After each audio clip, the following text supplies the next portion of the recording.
Si Jésus t'appelle, c'est parce que tu vaux la peine. Si Jésus t'aime, c'est parce que tu vaux la peine. Parfois, on veut qu'une telle personne nous aime, mais c'est pas réciproque. Parfois, nous, on va aimer une personne et cette personne-là ne nous aimera pas. Et du coup, on se dit, est-ce que je suis bien? C'est la question qu'on se pose souvent.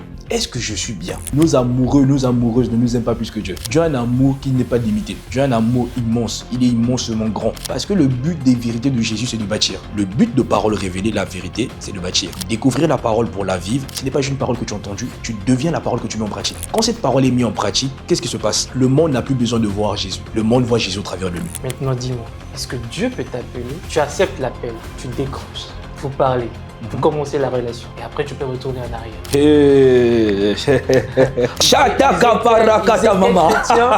Le monde n'a pas le même processus. Le problème, c'est, en fait, si quelqu'un aujourd'hui a accepté, demain il a arrêté de fumer, et que toi tu as accepté, demain tu n'as pas arrêté, pourquoi tu te compares avec lui?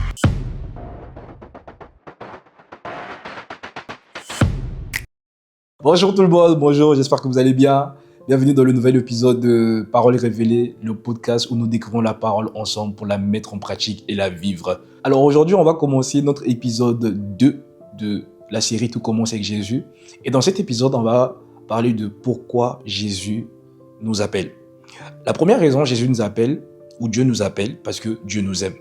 La Bible dit dans Jean 3, verset 16, « Car Dieu a tant aimé le monde qu'il a donné son Fils unique afin que quiconque croit en lui ne périsse point, mais qu'il ait la vie éternelle. » Dieu nous aime tellement qu'il a envoyé son Fils pour qu'il puisse se sacrifier et que nous puissions être rachetés, que nous puissions être réconciliés avec lui. Regardez, généralement, ce qui se passe, c'est que dans les familles, dans les écoles, en amitié, on se sent parfois pas aimé. Disons-nous les choses, sincèrement. Parfois, on veut qu'une telle personne nous aime, mais c'est pas réciproque. Parfois, nous, on va aimer une personne et cette personne-là ne nous aimera pas. Et du coup, on se dit, mais est-ce que je suis bien? C'est la question qu'on se pose souvent. Est-ce que je suis bien? Est-ce que je vaux la peine? Sache que tu vaux la peine. Si Jésus t'appelle, c'est parce que tu vaux la peine. Si Jésus t'aime, c'est parce que tu vaux la peine. C'est lui qui t'a choisi, c'est pas quelqu'un d'autre qui t'a choisi. Il t'a choisi parce que tu as de la valeur à ses yeux. Il t'a choisi parce que tu es la prunelle de ses yeux. Il t'a choisi parce que tu es son héritier. Tu es son héritière. Jésus t'aime, Dieu t'aime. Sache-le, tout commence avec lui parce qu'il n'y a aucune personne qui nous a aimés comme Dieu. Même nos parents, on aime nos parents. Bien sûr qu'on aime nos parents. On aime nos parents. Et papa, maman, on vous embrasse. On aime nos parents. Mais nos parents ne nous aiment pas plus que Dieu. Dieu nous aime. Nos amis, nos amoureux, nos amoureuses ne nous aiment pas plus que Dieu. Dieu a un amour qui n'est pas limité. Dieu a un amour immense. Il est immensement grand. Vous voyez? Donc, sachez que Dieu vous aime en fait. Quel que soit ce que vous traversez, quelle que soit la manière dont on vous a renié, dont on vous a mis à l'écart, dont les personnes dans lesquelles vous avez mis votre confiance, mais qui vous ont trahi. Et vous êtes en train de vous dire, tu es en train de te dire, est-ce que je devrais vraiment faire confiance? Est-ce que je devrais vraiment encore avoir des amis? Est-ce que je devrais vraiment encore compter sur les gens? Dieu t'aime. Compte sur Dieu. Compte sur Dieu. Compte sur Dieu. La Bible dit malheur à l'homme qui se confie en l'homme. Pourquoi? Parce que tout homme, l'homme n'est pas fiable. Hein? Non, il ne faut pas se mentir, l'homme n'est pas fiable. Dieu est fiable. Il est le même hier, aujourd'hui et éternellement. Il est fiable. Donc il t'aime, quels que soient tes défauts aujourd'hui, et ça je vais te le dire, quels que soient tes défauts aujourd'hui, quel que soit ce qui se passe dans ta vie aujourd'hui, quel que soit ce qui te combat aujourd'hui, quelles que soient tes luttes aujourd'hui, sache une chose, Dieu t'aime. Il ne regarde pas tes fautes, il regarde à ce que Jésus a accompli à la croix. Et parce que Jésus a accompli à la croix, il ne te juge pas, il ne t'en veut pas. Il t'aime d'un amour que nul ne te donnera. Voilà pourquoi il t'appelle. Ça, c'est le premier point. Le deuxième point, Dieu t'aime parce que Dieu t'appelle plutôt parce qu'il veut te bâtir. Dieu veut bâtir toute personne qui l'appelle. Regardez, on va lire dans Matthieu 7, verset 24. Il dit, « C'est pourquoi quiconque entend ces paroles que je dis et les met en pratique sera semblable à un homme prudent qui a bâti sa maison sur le roc. » Matthieu 7, en gros, si vous voulez, c'est le plus grand, le plus long sermon de Jésus. Il a enseigné beaucoup de vérités dedans. Je vous invite à le lire d'ailleurs. Et il dit, celui qui entend toutes les vérités qu'il enseignait là est semblable à un homme prudent. Pourquoi? Pourquoi d'abord est-ce qu'il enseignait ces vérités? Parce que le but des vérités de Jésus, c'est de bâtir.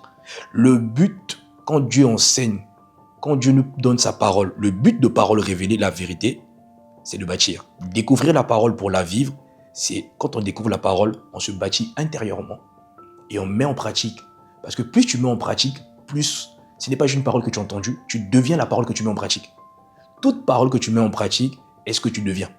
Toute parole que tu écoutes et que tu mets en pratique, en fait, ça prend place dans ta vie. Donc Dieu nous appelle, Jésus nous appelle parce qu'il veut nous bâtir. Et comment il fait pour bâtir? C'est par la parole.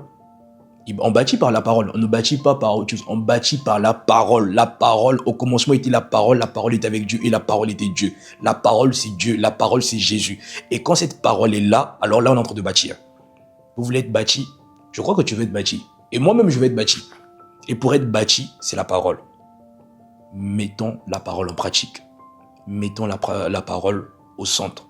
Mettons Jésus au centre. Quand Jésus vous appelle, c'est pas juste pour chanter. C'est pas juste pour danser. C'est même pas juste pour prier. Parce que beaucoup pensent que quand on vient à l'église, on doit seulement prier. Non, non, non. Quand on vient à l'église, c'est pour écouter la parole, pour que la parole nous transforme et qu'au travers de nous, cette parole-là, que l'on voit Christ au travers de nous. Quand cette parole est mise en pratique, qu'est-ce qui se passe? Le monde n'a plus besoin de voir Jésus. Le monde voit Jésus au travers de nous. Donc tu vois, quand on te voit là, quand on te voit, on voit Jésus là. Oui, parce que la parole a été faite chair maintenant. Quand la parole est faite chair, c'est ce que tu deviens. Quand la parole est faite chair, on n'a plus besoin de dire il faut que j'aille au ciel. Le ciel est sur la terre. Tu es là. Et quand toi tu es là, les hommes disent waouh, on n'a jamais vu de telle personne. On n'a jamais vu de tel frère. On n'a jamais vu de telle sœur. Pourquoi? Parce que la parole a été révélée. Le nom du podcast est révélateur. Parole révélée, c'est pas juste un nom comme ça. C'est un nom qui est là pour révéler Jésus parce que dès qu'on va prendre la parole, on va la mettre en pratique. C'est pour ça que c'est dit découvrir la parole pour la vivre. Dès lors que tu vas découvrir cette parole-là et que tu vas la mettre en pratique, la parole est révélée. Tu vois, c'est le but de ce podcast. Révéler Jésus aux nations. Le but de ce podcast, c'est ça. Donc quand Dieu t'appelle, c'est pour te bâtir. Il a fait la même chose, je vais le développer un peu plus tard, mais il a fait la même chose avec Simon, qui s'appelle Pierre. Beaucoup connaissent le nom de Pierre, mais avant Pierre, c'est Simon. Et ce Simon-là est devenu Pierre. Comment se fait-il qu'un pêcheur de poissons est devenu un pêcheur d'hommes qui peut parler et plus de 3000 personnes sont converties? Qu'est-ce qui fait ça? Tout au long de la vie de Jésus, Simon suivait Jésus. À chaque fois qu'il suivait Jésus, Jésus prenait le temps de le bâtir pour qu'il devienne la personne qu'il était censé être. Donc quand Jésus t'appelle, sache une chose, il t'appelle pour te bâtir. Je le répéterai pas assez. Quand Jésus t'appelle, il t'appelle pour te bâtir. Quand Dieu t'appelle pour te bâtir. Avant d'aller vers les autres là, avant d'aller vers les nations, la première personne qu'on bâtit pour impacter les nations, c'est nous-mêmes. On est impacté pour être impacté. On est impacté pour impacter les autres. Si tu n'es pas impacté, si tu n'es pas transformé, si tu n'es pas bâti, tu ne peux pas bâtir les autres. On bâtit parce qu'on est bâti nous-mêmes. On transforme parce qu'on est transformé nous-mêmes. Vous voyez, on a pour habitude de dire cette phrase, on dit ce que l'on sait, on transmet ce que l'on est. Donc si tu es bâti, tu peux transmettre par rapport à comment tu es bâti. Tu peux dire beaucoup de choses, tu peux avoir la connaissance. Mais la connaissance, c'est l'information. La connaissance, c'est l'information. La révélation donne la transformation. Toute transformation ne vient pas juste de la connaissance. Toute transformation vient de la révélation. Plus tu as la révélation, plus tu as la transformation. Voilà pourquoi tu dois rester sur parole révélée, je te dis. Voilà pourquoi tu dois écouter ici, tu dois rester là et tu verras ce que Dieu fera. Donc en résumé, ce que je voulais te dire, quand Jésus a appelé ses premiers disciples, la première des choses qu'il a faites n'était pas de les envoyer d'abord, mais les enseigner. Quand Jésus a appelé les disciples, il les a enseignés. Il ne les a pas envoyés de suite. Quand Dieu t'appelle, il ne t'envoie pas de suite. Il ne t'envoie pas de suite. Hein. J'ai beaucoup de témoignages dedans. Il ne t'envoie pas de suite, franchement. Il ne t'envoie pas de suite. Avant que ce podcast ne se fasse, ça a pris des années. Des années où Dieu nous enseignait. Alors, on n'est pas arrivé à la perfection, mais jusqu'à un moment donné, au fait, quand Dieu t'a tellement enseigné, quand Dieu t'a donné, à un moment donné, il faut que tu relâches. Donc, c'est pour ça qu'on le fait. Et croyez-moi que ça a pris du temps, Un jour, peut-être qu'on aura le temps de le témoigner comme il se doit. Mais ça a pris du temps. La première des choses, donc je le disais, la première des choses, quand Jésus a appelé ses premiers disciples, la première des choses qu'il a fait n'était pas de les envoyer, mais d'abord de les enseigner. Parce qu'on n'envoie que quelqu'un qui est bâti. Ça, c'était le deuxième point. Maintenant, le troisième point, pourquoi est-ce que Jésus t'appelle? Dieu t'appelle parce qu'il veut accomplir quelque chose en toi et au travers de toi. Dieu t'appelle, ça il faut comprendre, ça c'est fort ça, ah là là, je t'assure. Dieu t'appelle parce qu'il veut bâtir quelque chose en toi, il veut accomplir quelque chose en toi et au travers de toi. Tu vois, la Bible dit, je crois que c'est Ésaïe 60, verset 3, il dit, des nations marcheront à ta lumière et des rois à la clarté de tes rayons. Donc, Dieu, avant que les nations marchent à ta lumière là, tu dois d'abord devenir toi-même une lumière. Les nations marchent à la lumière de quelqu'un qui elle-même est la personne qui elle-même est une lumière. Si toi tu n'es pas une lumière, comment les nations marcheront à ta lumière? Voilà pourquoi Dieu veut d'abord accomplir en toi que tu deviennes la lumière qu'il a prévu que tu sois, et ensuite au travers de ta lumière que le monde soit éclairé. C'est ça la vérité, la famille. Je te parlais tout à l'heure de Simon. Regarde, on va lire ce passage dans Jean 1, verset 42. Et il conduisit, et le il c'est pour André, le frère de Simon-Pierre, et il le conduisit vers Jésus. Jésus l'ayant regardé, dit, tu es Simon. Il dit quoi? Tu es Simon. Toi là, tu es Simon. Au départ, tu es Simon. Mais sache une chose, tu es Simon, fils de Jonas. Tu seras appelé Céphas, qui signifie Pierre. Au départ, tout le monde est Simon. Au départ, tout le monde, on est tous des roseaux. Mais la finalité, c'est qu'on devienne des pierres. Pourquoi est-ce qu'on doit devenir des pierres? Regarde maintenant ce qui est dit dans Matthieu 16, versets 18 à 19. Et moi, je te dis que tu es Pierre, et que sur cette pierre-là, je bâtirai mon église.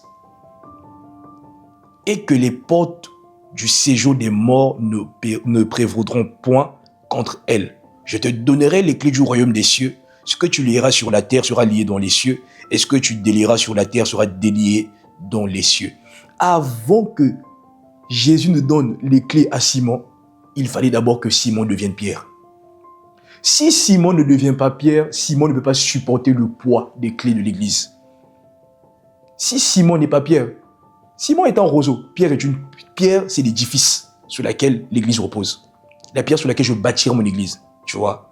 Donc ça, faut comprendre ça. Avant que Dieu fasse avec toi, il fera d'abord en toi. Avant que Dieu fasse au travers de toi, il fera d'abord en toi. C'est en toi, quand il a travaillé le toi, l'être intérieur, quand il a travaillé l'intérieur, c'est là que l'extérieur est vu maintenant. Ça commence par l'intérieur et ensuite ça va à l'extérieur. Tu vois? Donc c'est ça la famille. Tu vois, aujourd'hui tu es là, tu te poses beaucoup de questions, mais Seigneur, comment se fait-il que je vois les autres faire? Pourquoi pas moi? Alors, je te donne un conseil. Je te donne un conseil de frère. Bâtir, tu vois. J'ai appris une chose, je l'appelle la loi de la préparation. Je l'appelle la loi de la préparation. Quand Dieu va accomplir quelque chose au travers de toi, il ne t'envoie jamais de suite. Il te prépare.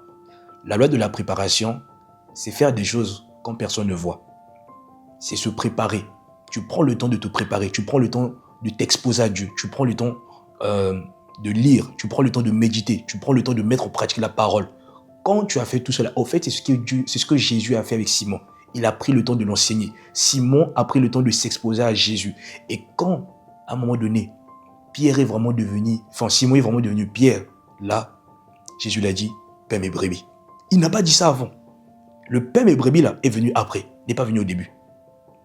Dieu va accomplir quelque chose en chacun d'entre nous. On est là, nous sommes des lumières. Donc Dieu veut que nos lumières luisent.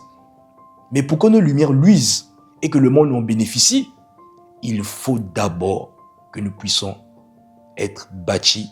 Il faut d'abord qu'il accomplisse ce qu'il a prévu en nous. Ce qu'il a prévu en nous, c'est que nous puissions devenir des personnes sur qui il peut compter, des personnes fidèles, des personnes humbles. Ce qu'il veut bâtir, ce qu'il veut accomplir au travers de nous, c'est que Christ soit révélé en nous et que ce ne soit plus nous qui vivons, mais que ce soit Christ qui habite en nous. Alors, moi qui te dis ça, je ne te dis pas que je suis arrivé.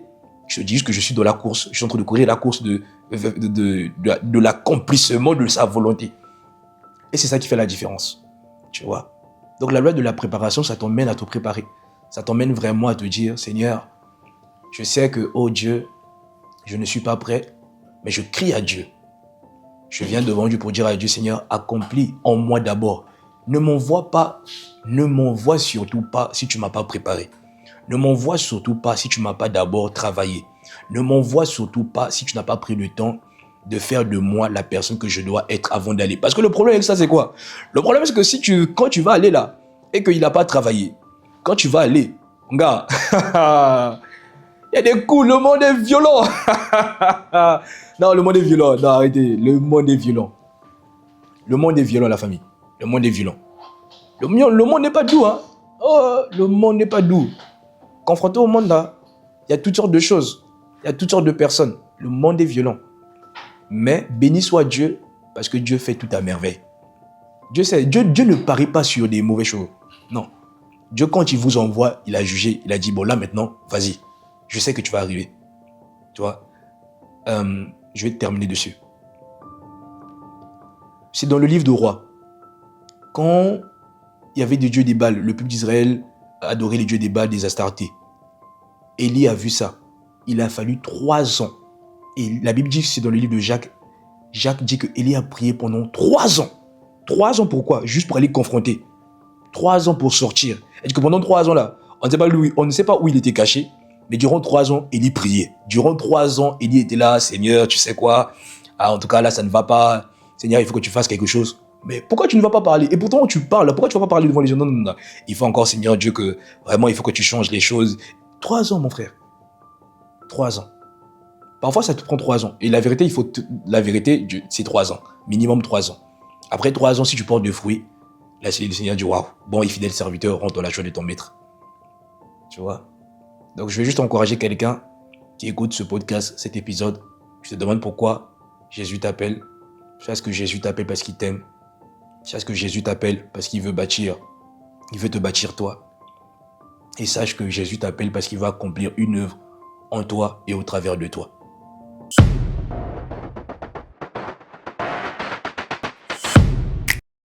Bienvenue dans cette deuxième partie où on va prendre le temps encore, comme d'habitude, comme on a fait dans le premier épisode, de discuter avec mon frère David sur l'épisode 2. Sachez qu'on est toujours dans la série Tout commence avec Jésus et dans cet épisode, on parle de Jésus t'appelle. Alors David, comment tu vas? Je vais bien, bonjour. Depuis le premier épisode, on a été béni par toi, mon frère. Franchement, ouais. Quand tu es là, je suis content. Hein. Et puis je dirais que on ne change pas l'équipe qui gagne. Ah oui, franchement. Ouais. En tout cas, je suis content de t'avoir avec moi en tout cas. Plaisir partagé. Yes. Bien. Alors, aujourd'hui, on a quoi? Oui, aujourd'hui, on a encore des sujets de réflexion. On va encore reprendre tout ce qui a été dit. Je ne sais pas si tu connais ce passage de la Bible, c'est dans Timothée, je crois, qui dit que toute parole est inspirée de Dieu pour instruire, corriger, etc. Ouais. Voilà. Parce que, en écoutant ce que tu venais de dire, tu sais, pour moi, longtemps, quand on dit Dieu t'appelle, c'est pour devenir pasteur. Tu vois, on dit, voilà, l'appel de Dieu, Dieu t'appelle, c'est pour faire le ministère et tout. Mais là, ton premier point, je crois, disait que Dieu t'appelle d'abord pour être aimé de lui. Mais il t'appelle parce qu'il t'aime. Enfin, voilà, parce qu'il t'aime. Mais pourquoi on n'a pas en fait cette compréhension de la chose? Pour nous, quand Dieu t'appelle, non, je ne veux pas devenir pasteur, je ne veux pas faire des sacrifices, je ne veux pas veiller, je ne veux pas prier. Genre, comme les chrétiens font en fait. On voit juste en fait ça. On ne voit pas le fait que c'est parce qu'il nous aime, c'est parce qu'il nous a aimé le premier, comme sa parole le dit, qu'il nous appelle en fait. Mais en fait, alors il y a l'appel et l'appel. L'appel du ministère, là où la Bible parle de... Il y a des pasteurs, il y a des docteurs, il y a des évangélistes, il y a tout cela. Ça, c'est l'appel ministériel. Mais quand Dieu t'appelle, il t'appelle parce qu'il t'aime. Tu vois, tu ne peux pas appeler, tu peux appeler plusieurs personnes, mais tu passes du temps où tu appelles, tu mets ton attention envers quelqu'un que tu aimes. Si je t'aime pas, pourquoi je me m'hasarde à t'appeler tout le temps? Sauf si c'est pour te soudoyer, mais c'est pas ça le but au fait. Tu vois, la Bible dit, mes brebis entendent ma voix, ils la reconnaissent. C'est-à-dire que tout le monde, nous sommes tous des brebis de Dieu, qu'on le veuille ou pas, nous sommes la création de Dieu. C'est Dieu qui nous a créés. Donc il nous appelle tous. Voilà pourquoi il a dit, il y a beaucoup d'appelés, mais il y a peu d'élus. Et là aussi, attention, quand on dit élu là, c'est pas élu pasteur. Parce que tout le monde, quand on dit élu, c'est élu pasteur. Non, élu, c'est élu de sauver. Il y a beaucoup d'appelés, on appelle beaucoup de personnes. C'est pour ça que quand dans la parabole des noces et tout, quand on dit Anakaz, on va appeler les gens de la rue, mais les gens ne viennent pas tous. Pourquoi? Parce qu'on a appelé les gens à venir à la table. On t'a pas appelé devenir pasteur. Allez. Appelez-les, ramenez-les, emmenez-les dans ma maison. Pour qu'ils soient avec moi à table. On t'a pas dit que tu seras pasteur quand Dieu t'appelle. Dieu t'appelle d'abord parce qu'il va... En fait, non. Quand Dieu t'appelle, il t'aime et celui qui t'aime va avoir une relation avec toi. L'appel de Dieu n'est pas pour que tu sois pasteur. L'appel de Dieu, c'est pour que tu aies une relation avec lui. Parce que si je t'appelle pas, je ne vais pas avoir une relation avec toi. Comment je vais entretenir la relation avec toi si je ne t'appelle pas? Si je ne te parle pas? Si tu ne m'entends pas? Si on ne passe pas de temps ensemble? Comment? Donc, tu vois, l'appel, c'est surtout ça. C'est pas l'appel du ministère, pardon. On n'est pas là pour parler de l'appel du ministère, non. Là, c'est l'appel de l'amour. Oui, là, c'est vraiment clair. Et maintenant, dis-moi, qu'est-ce qui nous empêche en fait de répondre à cet appel? Déjà, ce que tu viens de dire là. Parce que les gens pensent que quand Dieu les appelle, d'abord, c'est que le ministère. Deux, j'ai envie de dire, la deuxième des choses qui nous empêche, c'est parce qu'on regarde à nos biens. On ne regarde pas ce qu'on gagne quand on vient à Jésus. Donc, quand Dieu nous appelle, on dit, je vais être pasteur. Non, c'est pas ça. La deuxième des choses, c'est parce que, tu vois, à cause de ce qu'on a amassé sur la terre, on va vouloir ne pas aller. Quand Jésus a vu l'homme riche, il a dit, abandonne tout ce que tu as, suis-moi. Il a dit, hey, moi là, tout ce que j'ai fait là, ma richesse là, tu veux que j'abandonne ça pour te suivre? Le gars a tourné le dos, il a dit pardon. Et beaucoup font ça en fait. C'est l'exemple, c'est ça. Il a appelé à le suivre. Il a appelé à le suivre Jésus. Jésus a dit, suis-moi, mais abandonne. Abandonne tout ce que tu as là. Il a dit quoi? Non. Donc la deuxième des choses, c'est ça en fait. C'est ce qu'on a amassé, nos richesses sur la terre, les vanités là. Je ne dis pas que c'est mauvais, mais ce sont des choses qui nous empêchent aussi d'accepter l'appel de Dieu, l'amour de Dieu au fait. Donc, et moi j'ai envie de dire ces deux choses-là. Après bien sûr il y a plusieurs, mais les deux là me viennent directement maintenant. Est-ce que parfois aussi c'est parce que peut-être on ne se sent pas légitime? La vérité, personne n'est légitime. La vérité, personne n'est légitime. C'est Jésus qui nous rend légitime par son saut à la croix. Sinon, personne n'est légitime, en fait. Tu vois, c'est Jésus qui nous rend légitime. Aucune de nos actions nous rend légitime vis-à-vis de Dieu. C'est le sang de Jésus qui nous rend légitime, en fait. Voilà pourquoi, quand il dit, quand vous priez, demandez en mon nom. Ne demandez pas en votre nom. Quand tu demandes au nom de Jésus, ta légitimité vient du nom de Jésus, pas de ton nom à toi. Quel que soit ton grade, quel que soit que tu sois apôtre, archibishop, quadribishop, ta légitimité ne vient pas de ton comment on appelle ça déjà, de ton titre. Ta légitimité vient de ce que, en tout cas ta légitimité vis-à-vis de Dieu vient de ce que Jésus a payé le prix. Et par le sang, en fait, tu peux répondre à l'appel de Dieu, quelles que soient tes fautes aujourd'hui. Et dans tous les cas, quand Dieu voit tes fautes là, c'est là qu'il vient glorifier son nom. Il dit, viens, je vais glorifier mon nom. C'est comme un passage qui dit que là où le péché abonde, la grâce sera abondée. Voilà. Et c'est ça en fait. Là où tu te trouves que moi je suis pas légitime, viens, laisse Dieu faire. Tu verras, la grâce va surabonder, le changement, la transformation, le métanoïa. Et c'est ça que c'est là que ça vient en fait, tu vois. Donc Jésus t'appelle pour ça. Oui, parce que souvent en fait quand on évangélise, ce sont ces arguments qui reviennent. Moi je suis pas chrétien, je suis pas pur, je sais pas prier, je suis pas de tel bord, donc je ne me sens pas apte en fait à accepter l'appel de Dieu. Mais là c'est complètement le contraire. Non, c'est le contraire. Jésus t'appelle juste parce qu'il veut. Non, la vérité, Dieu nous appelle pour bâtir une relation. C'est pas les cheats, c'est pas les pasteurs, c'est pas les apôtres, c'est pas les archibishops. Tout cela, c'est des ministères de l'Église. Bien, on bénit Dieu parce qu'il faut l'avoir et tout. Mais Dieu nous appelle surtout d'abord, premièrement, il veut avoir une relation. Tu vois, dans le livre de Exode, il dit, je vais habiter au milieu de mon peuple. Ils seront mon peuple, je serai leur Dieu. Le but pour lequel Dieu va habiter, c'est pas parce qu'il veut te positionner, te donner un titre. C'est parce qu'il veut que tu sois avec lui. Et quand tu comprends ça, finalement, en fait, tu acceptes. Tout le monde a besoin d'une relation. La relation avec Dieu, c'est la relation formidable. Il n'y a pas de gouma là-bas. Relation sans gouma. Sans gouma. Et puis, tu as dit aussi que au début, nous sommes tous des Simons. Mais quand il nous appelle, on devient des pierres. On est des Céphas. Parce que, voilà, tu vois, c'est dans la même logique que ceux qui se disent qu'ils ne sont pas légitimes, ceux qui se disent qu'ils sont dans tel péché, luttent encore avec telle chose. Donc, on se dit que, est-ce que Dieu peut bâtir? Parce que tu as dit aussi que Dieu veut bâtir quelque chose avec nous. Mais est-ce que Dieu peut bâtir avec tout le monde? Bien sûr. L'exemple concret, Paul, le meurtrier. Qui a déjà tué? Bon, toi qui nous écoutes, est-ce que tu as tué quelqu'un? Je pense pas qu'il y a Dis-moi. As-tu tué quelqu'un? Non, ceux qui nous suivent ne font pas ça. Non, quel que soit ton passé, est-ce que tu as tué quelqu'un? Paul a tué des gens. Et même si aussi. Paul a tué. Mais regarde ce que Paul est devenu. Donc, c'est pas quelque chose que tu as fait, au fait. Dieu peut bâtir tout le monde.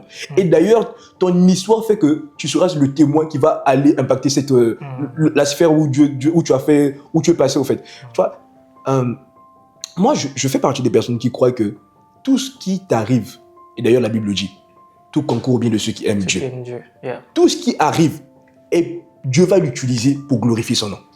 Quel que soit ton passé, quel que soit ce qui t'est arrivé, quels que soient les combats que tu as vécu, quel que soit comment on t'a maltraité, même quand on t'a maltraité là, ça faisait mal, il n'y a pas de souci. Mais demain là, quand tu vas parler aux gens, tu sauras comment en fait emmener les joies, ne pas maudire les gens qui l'ont maltraité, mais glorifier le nom de Jésus. Donc Dieu peut utiliser tout le monde. Si Dieu a utilisé Paul, si Dieu a utilisé Pierre qui a régné,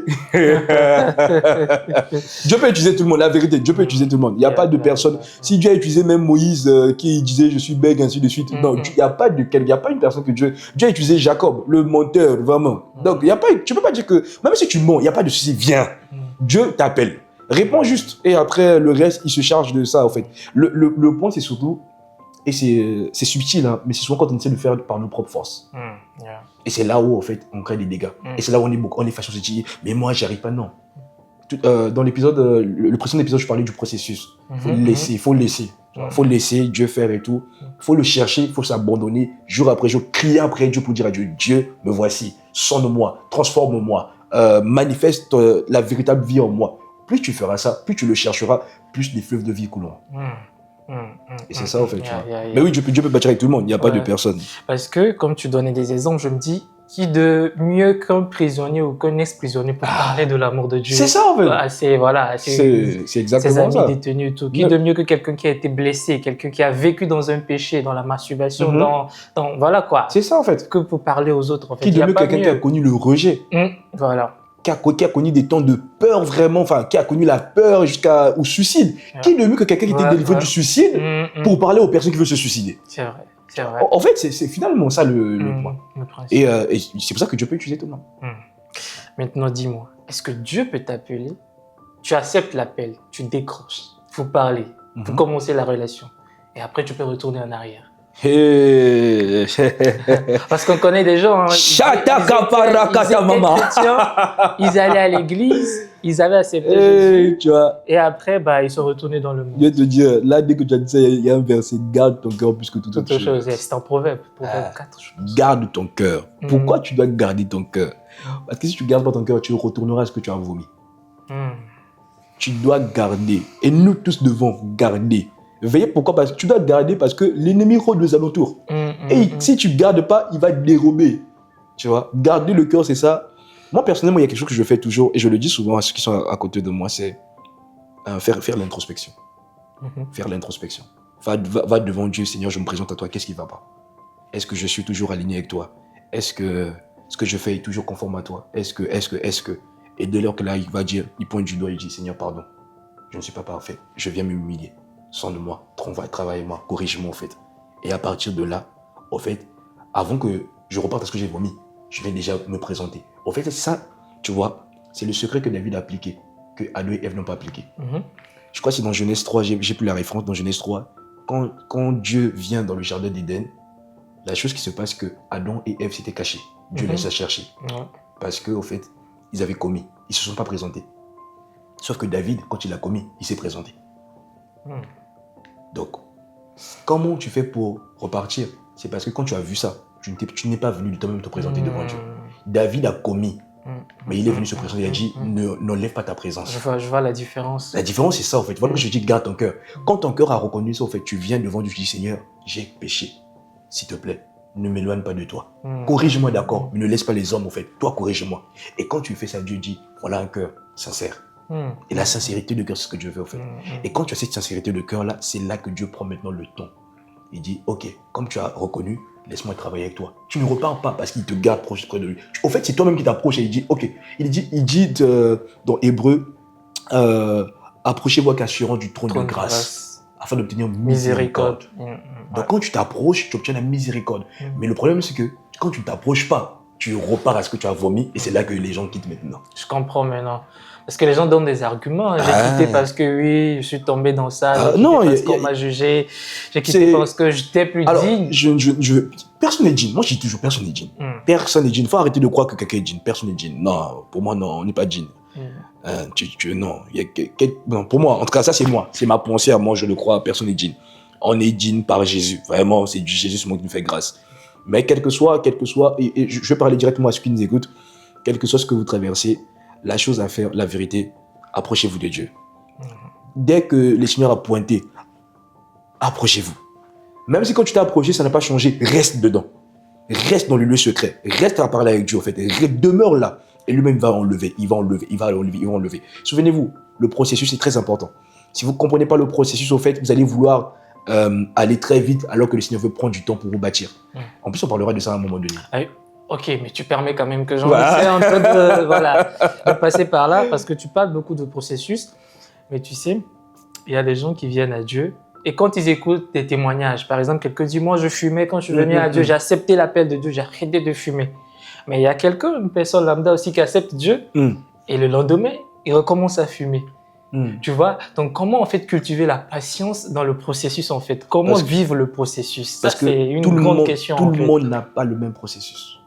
Le problème, c'est, en fait, si quelqu'un aujourd'hui a accepté, demain il a arrêté de fumer, et que toi tu as accepté, demain tu n'as pas arrêté, pourquoi tu te compares à lui?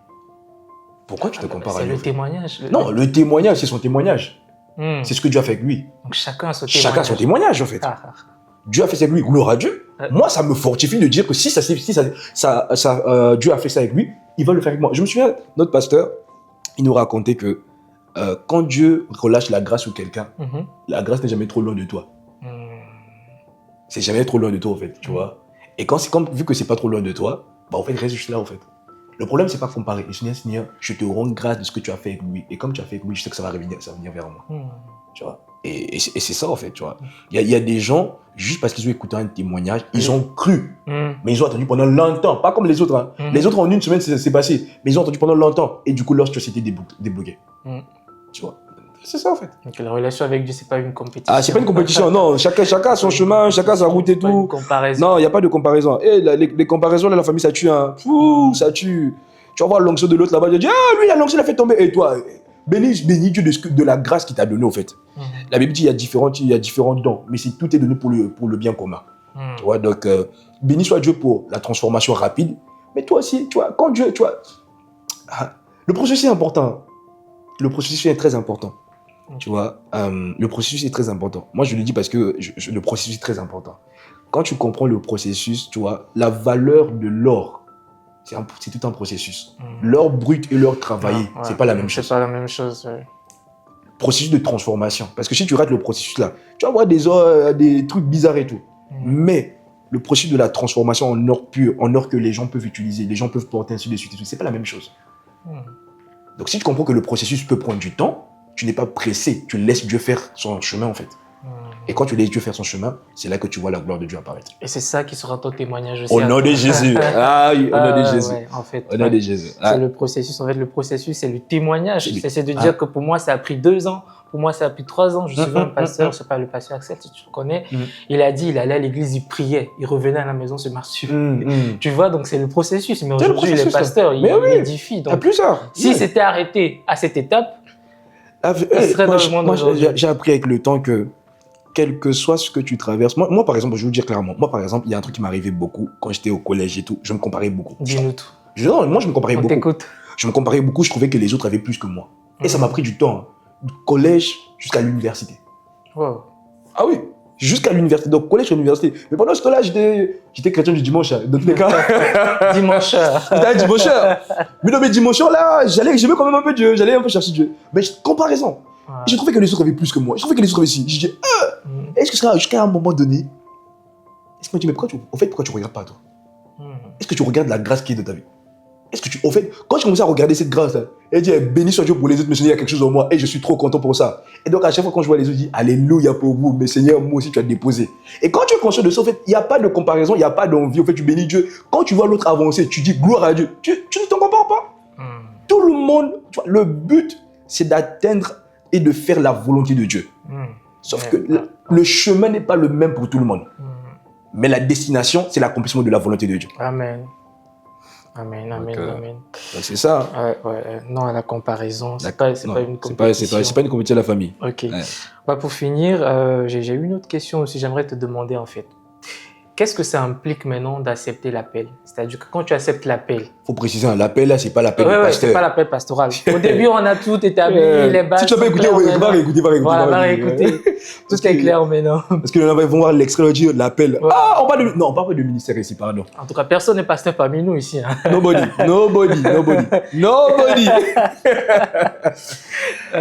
Donc oui, dis-moi alors, qu'est-ce que cela implique? Est-ce que j'accepte l'appel? Je retourne à la maison, je dors, je retourne à mes anciennes habitudes, c'est quoi? Qu'est-ce que l'appel implique concrètement?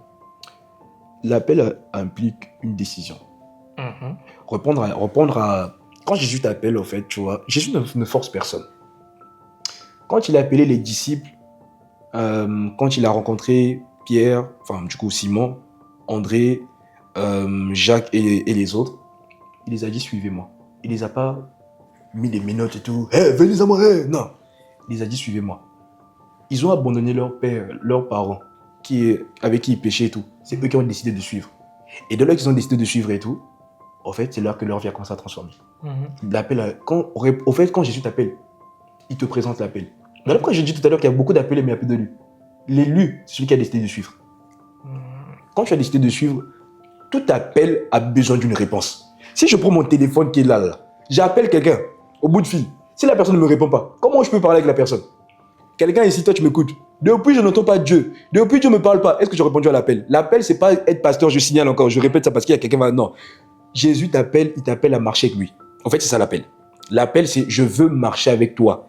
Viens marcher avec moi. Je veux que tu deviennes la meilleure version de toi. Viens marcher avec moi. Tu vois, toutes les personnes qui ont répondu, quand Jésus les a appelés, ils sont devenus la meilleure version d'eux. Simon est devenu la meilleure version. Saul de Tarse est devenu la meilleure version. Tu vois, là, tout le monde, en fait, est devenu la meilleure version. Donc, oui. L'appel, ça implique une décision. Une décision. Et une décision pas à la légère. Hein. Moi, j'appelle ça the dedication of God. On God. En gros, un dévouement vis-à-vis de Dieu. L'appel, c'est aussi dire à Dieu, Seigneur, je sais que je ne suis pas parfait, mais je veux me dévouer à te suivre. J'aurai les hauts, j'aurai les bas, mais je veux me dévouer à te suivre. Tu vois, sinon la vérité, quand Jésus a appelé Simon, Pierre, ainsi de suite, Simon, Pierre, André, ainsi de suite, bah, vu tout ce qu'ils ont traversé, ils auraient fui. Hein. Mais à un moment donné, quand Jésus a dit, toi, quand les autres ont fui, il a dit, pourquoi vous n'êtes pas? Il a dit, où irions-nous? C'est toi qui as les paroles de la vie. Paroles de la vie. Décide d'accepter les paroles de la vie de Dieu et tu verras que ta vie sera plus jamais la même au nom de Jésus. Amen. J'aimerais que quelqu'un qui nous suit en ce moment dise que Jésus a les paroles de la vie. Jésus a les paroles de la vie. Donner sa vie à Jésus, répondre à l'appel, décrocher, ne pas laisser l'appel sous silencieux. Ne pas laisser l'appel. Accepter, décrocher, parler à Jésus, oser faire le pas. Et je pense que c'est par là que le témoignage commence, c'est par là que le changement commence. L'appel à marcher avec Dieu. Si tu as un dernier mot pour clore tout ça. Le dernier mot, j'ai envie de dire, c'est accepter de marcher avec Dieu, malgré nos carences, nos défauts, nos imperfections. Et moi, je dis, personne n'est parfait ici, croyez-le.